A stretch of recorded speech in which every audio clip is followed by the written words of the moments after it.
Hi, everybody. Today I have a great guest here on the show. No, not Bill Gates. I actually don't have a guest. I want to chat with you a little bit about Bill Gates because I've been recently giving some presentations and using a quote of his, and a lot of people are really surprised to see that it comes from Bill Gates.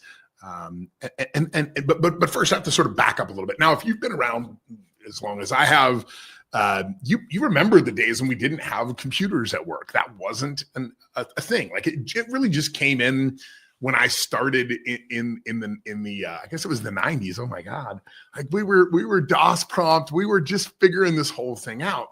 And that is until Bill Gates realized something. And that is what he realized and what he did is he took a system where we had to understand how to use a computer. You couldn't just sit down at a computer back in the old days and figure it out. Like you had to understand DOS programming.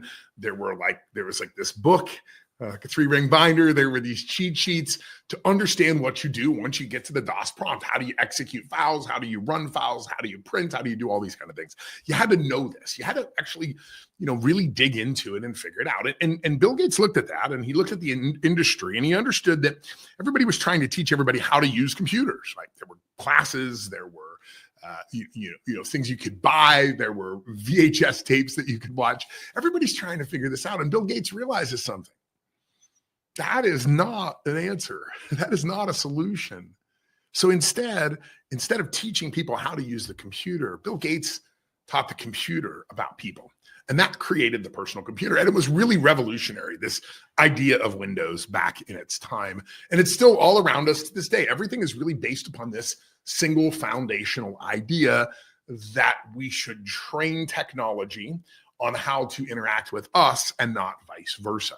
How do you do something like that? How do you create an organization that is exceptional, that can create and design and develop new products and really innovate? Well, Bill Gates actually claims that there's a secret to it.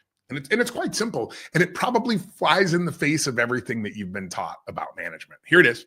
Bill Gates says, there it is. Choose lazy people to do difficult jobs. They always find a way to do it more easily. Do you intentionally hire lazy people? Is this a mandate to your HR team to only hire lazy people? No, I guarantee you have thought of this in the exact opposite way. Gary Vee says this is untrue.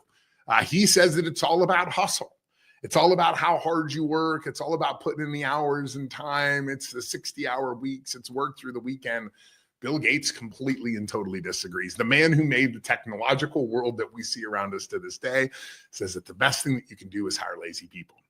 Now, what does he mean by that? I mean, he's not talking about people that aren't motivated. He's not talking about people that don't want to work. He's talking about people that will lay awake at night and try to find the easiest way to do things. Instead of just following the routine, instead of just doing what everybody else does, they're constantly questioning if that's the right way to do it and trying to find shortcuts to do it in a more efficient way. Isn't that what we really want? If you just want soldiers to manage, people to listen to you and do what you say, well, then no, you don't want to follow Bill Gates' example. You prefer to follow Gary Vee's example. But if you want to build a scalable organization that lasts for a long time, if you want to innovate, if you want to create new things out there, if you want to focus on improving the profitability of your organization, you're going to have to hire some lazy people. People that think differently, people that are trying to find the shortcut, the easier way, the better path. And if you're not looking for them right now in your HR department, I think you're making a pretty